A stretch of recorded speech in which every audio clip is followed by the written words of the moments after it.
Bismillah. Assalamualaikum warahmatullahi wabarakatuh.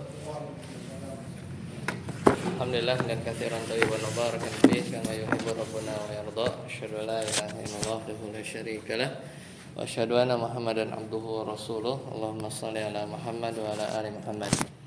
Alhamdulillahilladzi bi ni'matihi tatimmus shalihat. Kita masih di bab 37 di halaman 161. Judul babnya di 159 yaitu babun minasyirki iradatul insani bi amalihi dunya. Jadi termasuk kesyirikan yaitu adalah seseorang dia beramal mengharapkan dunia. Jadi termasuk kesyirikan beramal soleh untuk kepentingan dunia. Nah, dalil awal di halaman 160 sudah di Februari lalu terakhir itu cukup lama nih. Terakhir itu di 9 Februari sekarang masih sekarang 14 Juni. Ya, untungnya ada catatannya. Jadi ada lilusani juga sudah. Kita mulai dari situ nanti kita bahas di 161 biar nyambung. Dalil usani, dalil yang kedua di halaman 160 fi sahihi an Abi Hurairah qala, hadis sahih dari riwayat Imam Bukhari yaitu dari Abu Hurairah radhiyallahu anhu qala, beliau berkata qala Rasulullah sallallahu alaihi wasallam, bahwasanya Rasulullah sallallahu alaihi wasallam bersabda, ta'isa abdud dinar, yaitu celaka hamba dinar, ta'isa abdud dirham, celaka hamba dirham, ta'isa abdul khamisah, yaitu celaka hamba kain yang tebal, ta'isa abdul khamilah, yaitu celaka hamba sutra maksudnya kain yang bagus. In u'tiya radiya, jika dia diberi dunia tersebut maka ia ridho. Wa in lam yu'ta sakhita, tapi kalau dia tidak diberi ia marah. Ta'isa wantakasa, maka celaka, intakasa merugi. Wa idza syika falan taqasha, dan jika dia tertusuk syika, jika dia tertusuk duri, falan taqasha, maka ia tidak akan terlepas darinya. Sampai situ itu pendalilan untuk bab 37 ini.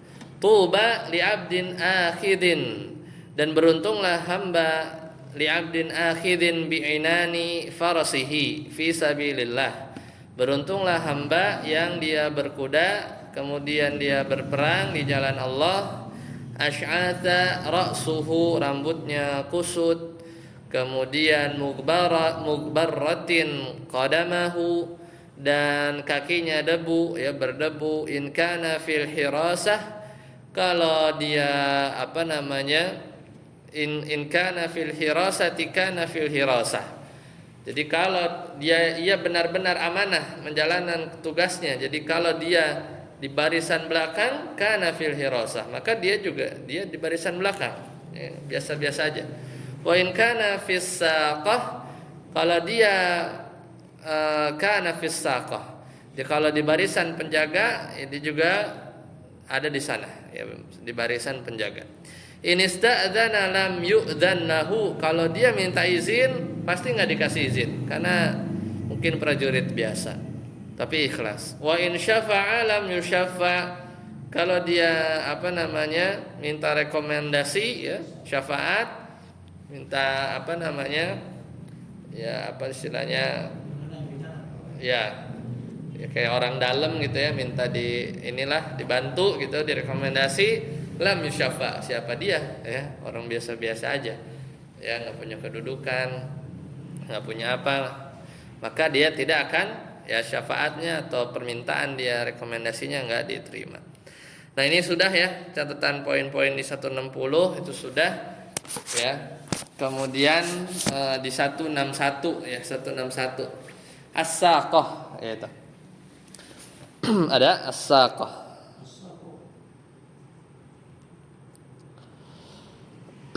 As-saqah ada Nah, as-saqah yakunu fi muakhiratil jaish. As-saqah itu adalah pasukan yang ada di belakang. Ya, pasukan yang ada di belakang. Biasanya berjaga-jaga. Walil jumlatain maknayanil hadis salihun lahuma. Jadi baik itu kalimat tadi ya, as-saqah ini, jadi baik berada di pos penjagaan ya, ada di belakang atau berada di belakang pasukan. Maka itu nggak penting buat dia. Jadi orangnya tuh ikhlas aja. Al-awwal nomor 1, annahu la yubali aina wudi'a. Jadi keadaan model orang yang kedua ini yang tadi beruntung, dia tuh la yubali, dia nggak pusing di mana dia ditempatin. Aina wudi'a. Fala yutlabu martabatan a'la ka muqaddimatil jais mathalan. Yaitu dia tidak peduli ya. Dia tidak peduli dengan posisi yang tinggi semisal pasukan-pasukan yang ada di depan. Pokoknya dia taruh di belakang nurut ya. Pokoknya dia sesuai perintah pemimpinnya. Yang kedua, atsani, in kana fil hirasah, kalau dia ada di pos penjagaan, ada haqqaha, maka dia tunaikan tugasnya. Wa kadzalika saqa. Demikian juga kalau ditaruh di belakang, itu tadi ya, di belakang pasukan dia juga melaksanakan tugasnya. Jadi ini yang beruntung, kebalikan dari orang yang tadi celaka. Nah, yang kedua, inista'dzana, kalau dia minta izin, laisa lahu jahun wala syarafun wala martabatun indan nasi. Jadi dia tidak punya kedudukan, tidak punya kemuliaan, tidak punya posisi tinggi di mata manusia.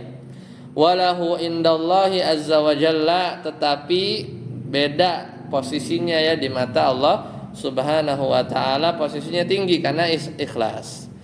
Kemudian poin yang terakhir, asyahidu anna minan nas. Jadi intinya bahwasanya ada manusia di antara manusia man ya'budu dunya, yaitu yang menyembah dunia, yaghdabu laha, dan dia marah karena dunia. Wal haditsu, dan hadis ini diriwayatkan oleh Imam Bukhari dari Abu Hurairah tadi ya. Qasaman nasa ila, dalam hadis ini kelihatan yang digaris bawahi di halaman 160 itu yang celaka, seterusnya yang beruntung. Maka hadis ini membagi manusia kepada dua kategori. Ilal awal, yang pertama nomor 1, man laisa lahu hammun illa dunya, yaitu tidak ada semangat obsesi ya, illa dunya, kecuali obsesinya atau kepentingannya hanya dunia semata, yaitu bitahsilil mali, yaitu dengan mencari harta benda, au tajmilil hal, atau memperindah atau kemewahan ya, memperindah fisiknya, yaitu ya, istab'adat qalbahu fa ashghalathu an dzikrillah, dan dia harta dan kemewahan atau glamornya pada badannya itu istab'adat, telah memperbudak ya, telah memperbudak hatinya, qalbahu fa ashghalathu an dzikrillah, sehingga dia lalai, ashghalat, dia lalai ya dari mengingat Allah, wa ibadatihi, dan beribadah kepada Allah Subhanahu wa taala. Fayanqalabu, in qalaba yanqalibu, fayanqalabu alaihil amru wa la yatakhallasu min adna adhiyah ya, adhiyatin. Jadi maka sehingga perkaranya kebalik ya, fayanqalabu, kebalik, perkaranya itu kebalik. Jadi perkaranya itu berbalik, dan tidak menguntungkan ya, dan dia tidak terbebas dari rasa sakit ya. Jadi rugi lah intinya, orang tersebut tuh rugi. Adapun yang kedua ya, hadis ini membagi manusia ke kategori yang kedua, tsani, yaitu ya akbaru hammihi, sebesar-besar obsesi ya atau motivasi al-akhirah. Itu ada orang yang obsesi utamanya adalah akhirat. Maka model begini fahuwa, maka dia yas'a, ya dia berusaha laha untuk mencari akhirat bi'a'la ma yakunu masyaqqah, yaitu dengan berusaha mendapatkan dengan kesusahan. Masyaqqah itu kesusahan yang a'la, yang tinggi. Wa huwa jihad, yaitu yang paling tinggi adalah jihad fi sabilillah. Wa ma'a dzalika, dan begitu juga adda ma yajibu alaihi min kulli wujuh, dan bersamaan itu juga dia udahnya paling susah gitu ya, ibadahnya paling susah. Adda ma yajibu alaihi min kulli wujuh, dia berusaha menunaikan apa yang menjadi kewajiban dari segala sisi sebaik-baiknya. Dan orang model begini wa yahummuhu, dan yang terpenting bagi dia al khair fayashfa'u linnas, dan yang terpenting bagi dia adalah kebaikan dan memberi syafaat kepada manusia yang lain. Nah, ini contoh model yang kedua. Ya, jadi hadis ini jelas ya membagi manusia kepada dua golongan. Hah? Iya, dianjurkan. Iya. Yang mana? Oh, iya itu. Jadi ini orang-orang yang memperbudak kekayaannya maksudnya. Jadi bukan dari hadis ini, bukan maksudnya adalah kita membenci dunia ya, tapi tidak menjadikan dunia kalau memang dia dapat anugerah dari Allah sebagai tujuan utama. Makanya dikategorikan atau diumpamakan seperti budak dunia, karena semua ibadahnya atau perkaranya itu selalu tolak ukurnya adalah dunia. Makanya ketika dia diberi dia senang. Tapi kalau sakhito dia dia murka.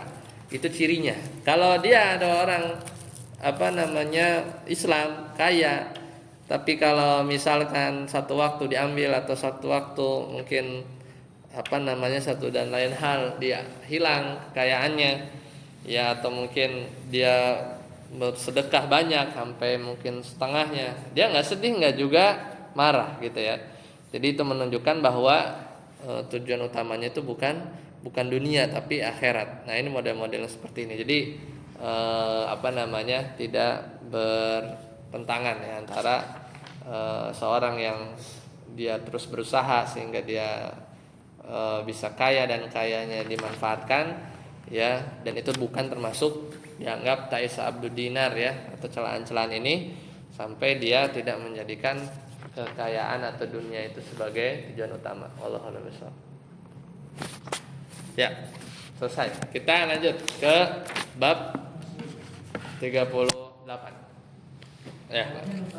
Itu masail seperti biasa, itu poin-poin aja. Kita lanjut ke 38. Bab yang baru.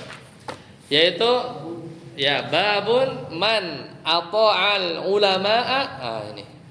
Siapa yang menaati ulama wal umara, yaitu pemimpin kaum muslimin, fi tahrimi, dalam mengharamkan ma ahallallah, apa yang Allah halalkan, atau kebalikan au tahlili, atau kita mentaati ulama atau mentaati pemimpin dalam menghalalkan ma harramahu, yang Allah haramkan, kebalikannya faqad ittakhadahum arbaban, maka itu sama saja kita telah menjadikan mereka, yaitu ulama atau pemimpin kaum muslimin tadi, arbaban, yaitu sekutu ya, atau ya arbaban min dunillah, menjadikan mereka sebagai arbab itu dari Rabb itu Tuhan ya, sekutu bagi selain Allah Subhanahu wa taala. Nah, ini bab yang baru, yaitu bab di 38. Nah, maka di sini kita lihat eh,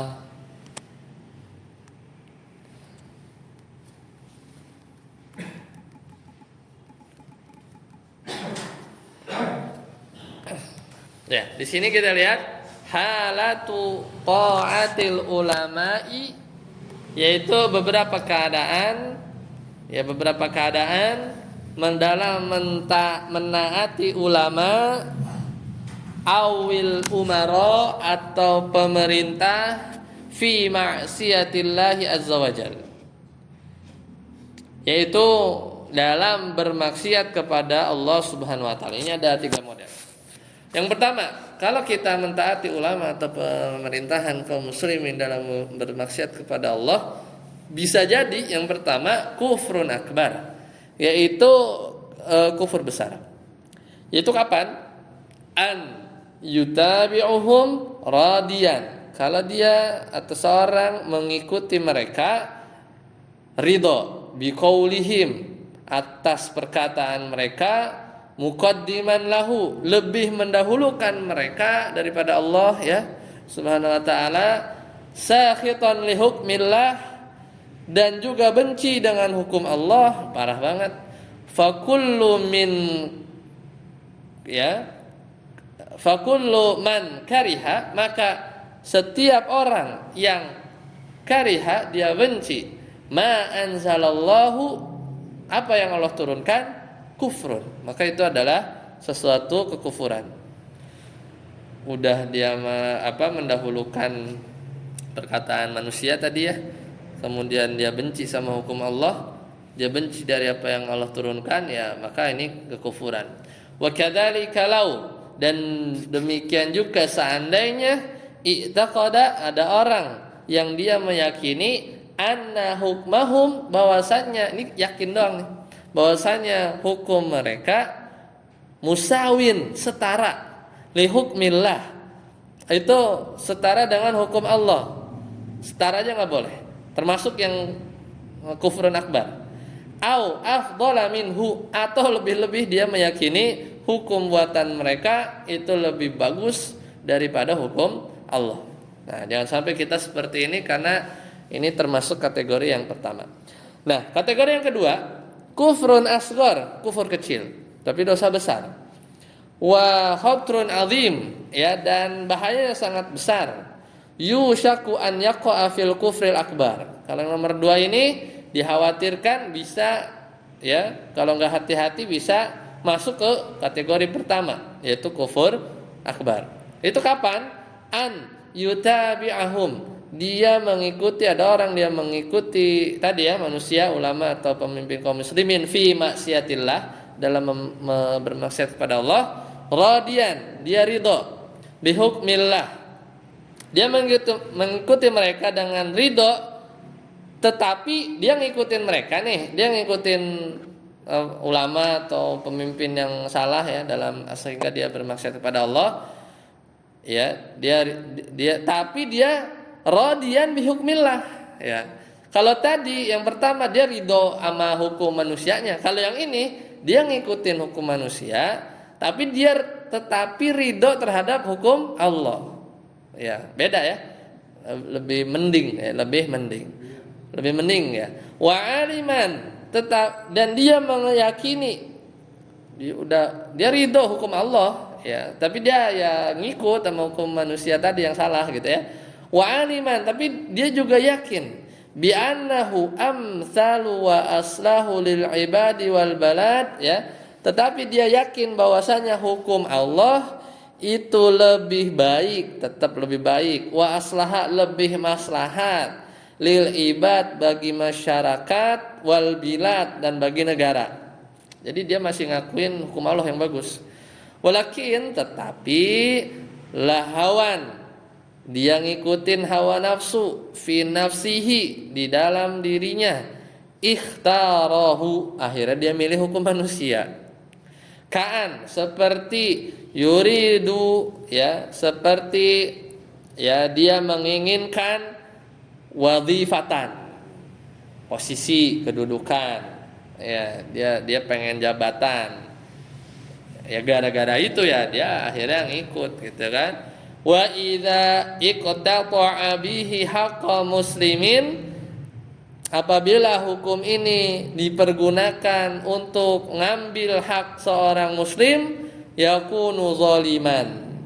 Ya, mungkin nanti ada contohnya ya, di sini nggak dikasih contoh. Maka ini termasuk kezaliman. Nah, kondisi yang ketiga, fihi tafsilun. Nah, ini ada perincian. Tadi kan jelas kufur akbar, kufur asghar. Dan ketiga, ini ada perincian, yaitu bi'an yutabi'ahum. Mungkin ini kebanyakan orang. Ada seorang yang ngikutin hukum manusia jahilan, tapi karena bodoh, nggak tahu yang mana yang benar. Wa yazunnu, dan dia menyangka annahu hukmullah, ketipu. Jadi ada orang dia ternyata ngikutin hukum manusia karena dia nggak tahu dan menyangka yang dia ikutin itu adalah hukum Allah Subhanahu wa taala. Gimana nih statusnya? Kan tetap salah juga, cuman salahnya dia gara-gara kagak belajar. Karena dia bodoh akhirnya dia ngikutin satu hukum yang keliru, yang dia sangka itu hukum Allah Subhanahu wa taala. Maka ini tafsil, ada rinciannya. Maka ini ada rinciannya. Yang pertama, kalau model begini gimana? Yumkinahu ma'rifatal haqqi bi nafsihi.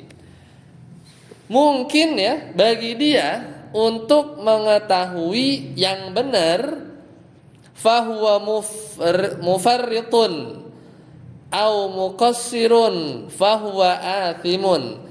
Jadi kalau memungkinkan bagi dia untuk mengetahui yang benar yang mana, maka dia termasuk orang yang mufarrid, yaitu apa? Orang yang bermudah-mudahan. Au muqassirun, atau orang yang lalai. Dia sebenarnya bisa belajar, dia bisa cari tahu mana yang benar, mana yang salah. Kalau orang model begini, fahuwa athimun, maka dia berdosa. Ya, maka dia berdosa karena dia lalai, dia gampangin aja, tidak belajar. Ya dosa, fahuwa athimun, termasuk orang yang berdosa. Yang kedua, atsani an la yakunu aliman. Kadang ada orang yang dia nggak tahu sama sekali. Wala yumkinuhu at-ta'allum, dan juga nggak mungkin buat dia belajar. Udah tua, di desa nggak ada internet, ya nggak ada cari tahu, ya. Fayutabi'uhum taqlidan, tapi banyak orang ya, mungkin di desa-desa sana pelosok, dia akhirnya ngikutin mungkin hukum mereka yang salah, taklidan, semata-mata taklid buta aja, ngikut aja dia. Wa yadhunnu, tapi dengan persangkaan anna hadza huwal haq, bahwa itu yang benar karena taunya yang itu. Maka bagaimana orang yang model yang kedua ini? Fala syai' alaihi wa huwa ma'dzurun, maka enggak apa-apa karena dia mendapatkan udzur. Nah, ini pendahuluannya ya. Ini kita ngomong kenapa Syekh Muhammad bin Abdul Wahab menyinggung tentang jenis kesyirikan yang disebut bab ini, namanya syirkut ta'ah, syirik di bab ketaatan. Karena kita harus taat hanya kepada Allah Subhanahu wa taala. Kemudian taat kepada Allah itu ibadah. Ketika kita memalingkan ketaatan ya kepada selain Allah, ada potensi ya, belum tentu syirik, belum. Tapi ada potensi jatuh kepada kesyirikan. Makanya enggak semua kayak taat kepada orang tua kan, enggak kan? Kayak taat.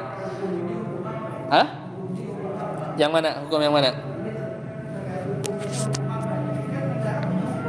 Ya hukum. Oh ya, nanti dibahas. Nanti ketika hukum yang dibuat gitu ya. Kemudian nanti ada yang bertentangan atau enggak. Ini agak rinci sih emang. Nanti satu-satu kita bahas. Nah, tadi babnya itu adalah, masih ingat kan tadi judulnya? Fi tahrimi ma ahalla, itu ada kata kuncinya kan? Mengharamkan apa yang Allah halalkan. Satu lagi adalah tahlili ma harramah.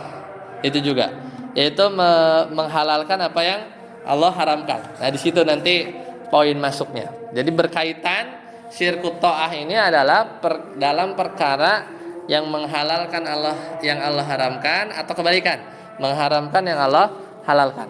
Kenapa? Karena hakikatnya, ingat gak di bab yang sebelumnya, taat kepada ulama ya plus atiullah wa atiur rasul atiullah wa rasul wa atiu ya ulil amri minkum. Jadi hakikatnya aslinya sebelum ada bab ini, di bab-bab sebelumnya taat kepada ulama apalagi pemerintah ya umara, hukum asalnya apa? Wajib. Hukum asalnya wajib. Jadi itu hukum asalnya dipegang dulu, kita ngikut ya. Tapi enggak secara mutlak. Kenapa? Karena ada bab ini. Kalau di bab-bab yang berkaitan dengan fi maksiatillah, bermaksiat kepada Allah, rinciannya adalah yang tadi, tahlilu ma harramah atau harrama ya ma ahlallah, ya mengharamkan apa yang Allah haramkan. Ini keluar dari kemutlakan tadi. Ya maka itu diatur. Nah, sekarang kita uraikan. Jadi ketaatan itu ada macam-macam. Ya, ada macam-macam. Sebelum kita masuk ke dalil 1, dalil 2, ntar kita bahas. Kita pendahuluan dulu. Nah, taat itu ada yang disyariatkan. Nah, dari taat yang disyariatkan ini ada ketaatan mutlak. Taat itu ada yang disyariatkan. Jadi taat yang disyariatkan ini ada dua. Ada ketaatan mutlak, itu kemana? Ketaatan kepada Allah Subhanahu wa ta'ala dan ketaatan kepada Rasulullah sallallahu alaihi wasallam. Jelas, dalilnya apa? Surat An-Nisa ayat 59. Allah Ta'ala berfirman, ya ayyuhalladzina amanu atiullaha mutlak, taatnya mutlak. Wa atiur rasul, ya, mutlak gak? Mutlak, makanya diulang, gitu kan?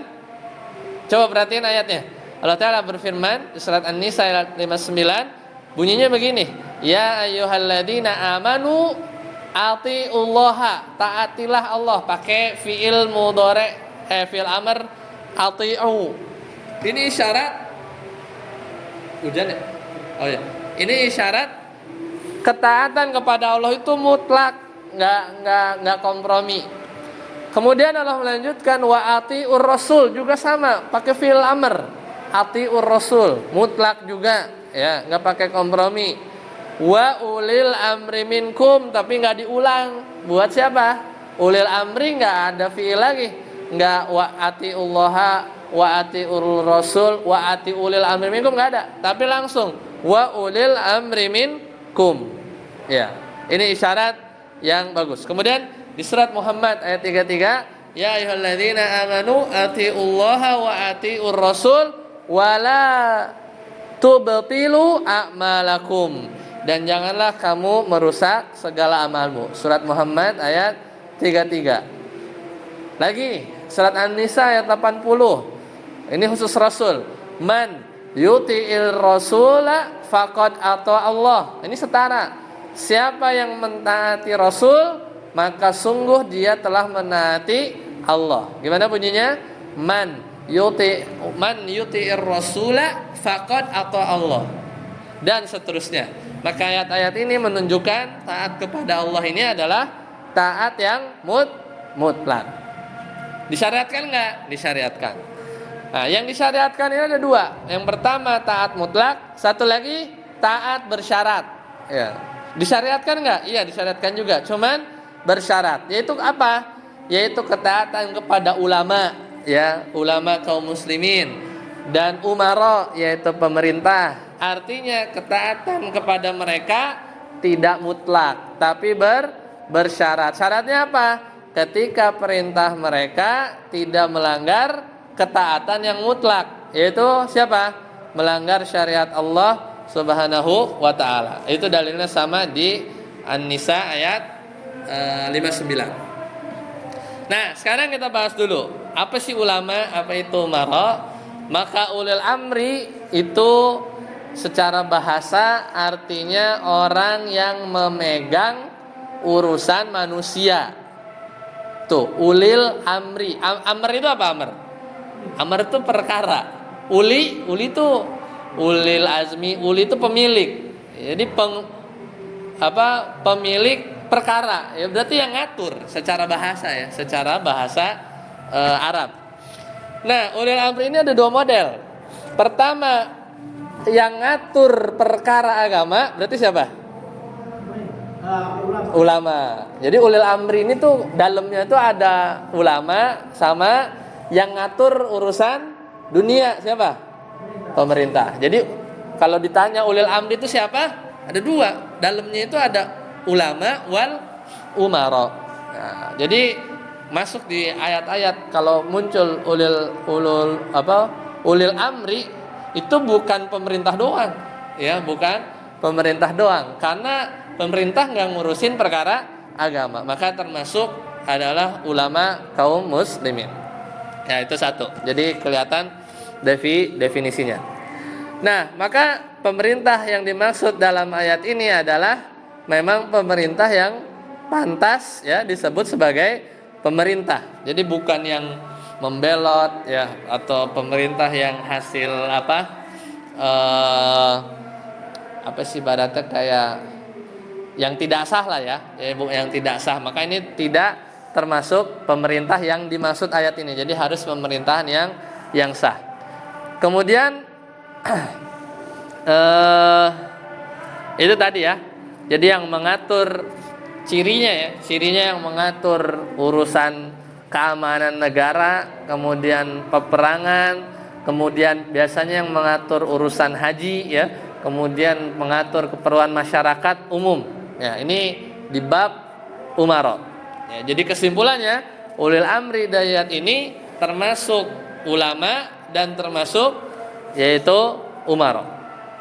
Nah, kemudian hadis Nabi SAW, beliau pernah bersabda, kata Nabi di dalam hadis yang sahih, la ta'ata li makhluqin, tidak ada ketaatan kepada makhluk fi maksiatil khaliq, dalam memaksiati sang pencipta. Itu sabda Nabi sallallahu alaihi wasallam. Berarti kalau ada ketaatan kepada makhluk, sebaliknya yaitu tidak dalam rangka maksiat kepada Allah Subhanahu wa taala, maka itu disyariatkan ya, kalau memang dia termasuk hal-hal yang baik seperti itu. Nah kemudian sekarang aturan-aturan yang diterapkan pemerintah itu dan memiliki manfaat bagi orang banyak, ini namanya al-mas'alah ya, al-maslahah al-mursalah. Contoh ya. Jadi ini termasuk nih, kalau ini biasanya diatur sama para ulama. Jadi biasanya ulil amri itu mengatur perkara supaya atau memberikan maslahat ya, maslahat. Nah maslahah yang pertama itu adalah al-maslahah mursalah. Nah contoh al-masalah yang maslahat yang didukung oleh syariat, contoh misalnya ada aturan di mana syariat sholat berjamaah ya, itu diantara tujuannya apa? Untuk bersatu ya. Mungkin ini belum diserukan kalau ya, mungkin di negeri kita, mungkin di sebagian negeri itu sholat berjamaah itu jadi aturan negara, bisa ada di beberapa yang diharuskan. Kemudian syariat harusnya ada wali nikah, ini jelas di kita juga ada. Ini maslahatnya buat siapa? Buat wanita. Kemudian syariat wanita kalau bersafar harus ada mahram. Di kita mungkin enggak ya, tapi secara syariat ya kadang di pemerintah belum ngatur, ulamanya ya sudah ngatur gitu ya, bahwa kita tahu ya dengan belajar bahwasanya ya wanita safar harus dengan mahram. Ini maslahatnya buat siapa? Buat wanita itu juga, ya kan? Buat wanita itu juga. Nah, ada maslahat yang ditolak. Jadi maslahatnya ini tidak dianggap oleh syariat. Contoh, misalkan ada babi ya, yang mungkin di babi ini ada maslahatnya. Tak bisa buat pengobatan lah, atau yang lain, atau misalnya bagian-bagian tubuhnya itu bisa bermanfaat. Tapi di sisi lain Allah Subhanahu wa taala mengharamkan ada mudarat ya dari daging babi. Maka maslahah yang model begini meskipun maslahat nih, ada maslahatnya ini ditolak. Nah, satu lagi adalah al-maslahah mursalah. Jadi kemaslahatan yang tidak dibahas spesifik sama syariat. Contoh, aturan lalu lintas. Buat maslahat nggak? Maslahah nggak buat manusia? Maslahah. Maslahat. Kalau nggak diatur berantakan. Kemudian catatan sipil. Maslahat. Kalau nggak ntar repot. Ya gimana ntahuin orang. Terus suami istri harus ada surat nikah. Maslahat nggak? Ini namanya al-maslahah al-mursalah. Jadi pertama maslahah mu'tabaroh, ini yang sejalan sama syariat. Maslahah mulghah ditolak, kayak tadi ada maslahat tapi syariat ngebolehin. Ada kemaslahatan yang nggak dibahas spesifik dalam syariat. Ini tugasnya ulil amri nih, mau ulama atau pemerintah. Ini namanya al-maslahah mursalah, tidak dibahas. Kayak tadilah, kayak catatan sipil. Maka perintah, aturan atau perintah yang termasuk dalam maslahah mursalah tidak apa-apa kita turutin, ya. Ada aturan lalu lintas, terus kita ikutin. Ngapain? Ngikutin aturan Perda UU nomor sekian. Berarti enggak taat sama Allah? Enggak, bukan begitu. Karena itu min bab maslahah mursalah. Boleh enggak diikutin? Enggak apa-apa.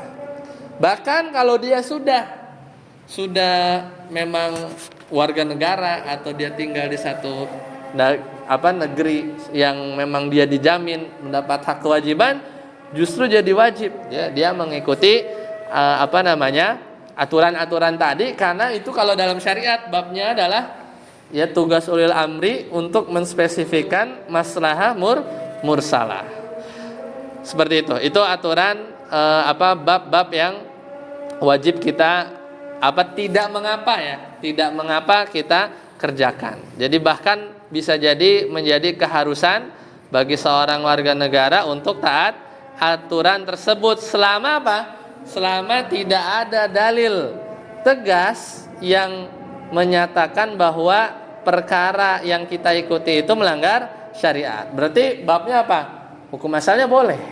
Kita ikut aturan ini, kita mau diatur tuh boleh karena kita dapat hak. Tapi pas ada aturan yang melanggar syariat, ntar dulu.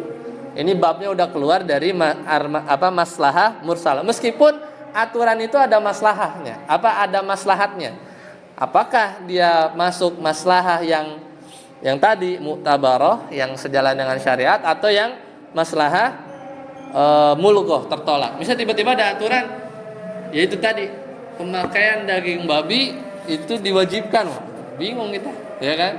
Atau ya itu ada aturan-aturan yang tidak sesuai dengan syariat, maka kita stop. Berarti itu sudah keluar dari maslahah mursalah. Nah, maka mematuhi aturan pemerintah atau ulama, contohnya apa? MUI yang udah biasanya fikih muamalah ya, yang tidak detail ya. Kemudian ada maslahat yang besar bahkan mendatangkan pahala, maka kita ngikutin MUI ya, atau fatwa-fatwa yang ada ya dari para ulama, selama itu masih bisa dipertanggungjawabkan, kita ngikutin dia min bab maslahah mursalah, kita dapat pahala. Karena sejatinya kita ngikutin itu, kita dianggap ngikutin Allah dan Rasulnya. Tetapi kalau ada aturan yang dia melanggar syariat, itu kebalikan. Misal pemerintah nyuruh kita, masyarakatnya wajib ngambil kredit di bank, sistem riba diatur tuh, ada misalkan, maka diikutin apa enggak? Enggak ya. Tapi kalau pemerintah menyerukan aturan yang sejalan dengan Al-Quran dan Sunnah, maka kita ikut ya, ya, seperti itu. Sampai situ dulu ya. Nanti kita lanjutkan lagi. Yang belum dibahas tadi, yang baru dibahas itu adalah taat yang disyariatkan ada dua, taat yang mutlak sama taat yang bersyarat. Taat yang bersyarat ini babnya ada 3, yaitu nanti berarti bersyarat ini bagian siapa? Ulil amri, yaitu ulama sama umaro. Mereka ini ngatur kemaslahatan kita. Nah, kemaslahatan dalam syariat ada 3. Maslahah mu'tabaroh, ini yang maslahat emang di syariat juga dijelasin. maslahat mulghah, ada maslahat buat manusia. Mungkin tadi tiba-tiba harus kredit rumah, maslahatnya apa? Biar orang punya rumah semua, ada maslahat nggak? Tapi mulghah, karena aturannya harus ngambil kredit di bank riba, nah itu nggak bisa. Ada maslahah mursalah, nah ini yang ya itu yang banyak lah, mungkin ada perda atau apa undang-undang, nah banyak di situ. Nah cuman mungkin nanti kita lihat ya, kalau mungkin dirinci ya kita nggak hafal banyak undang-undang negara kita ya. Cuma nanti kita bisa melihat masuk masalah yang mana. Nah, yang belum dibahas di pertemuan selanjutnya adalah taat yang diharamkan. Nah, ini baru kebagi dua. Ada yang bab syirik ya, ada yang bab syirik, ada yang cuman maksiat aja. Ada yang cuman maksiat aja. Nanti kita rinci lebih jauh. Kapan seorang itu jatuh syirik ya, kalau dia taat di bab kemaksiatan kemaksiatan yang diharamkan, kapan masuk bab hanya maksiat saja. Kata kuncinya tadi di judul bab, yaitu menghalalkan yang Allah haramkan atau mengharamkan yang Allah halalkan. Di situ nanti kita lihat. Di sini dulu. Semoga bermanfaat. Subhanakallahumma bihamdika asyhadu an la ilaha illa anta astaghfiruka wa atubu ilaik. Assalamualaikum warahmatullahi wabarakatuh.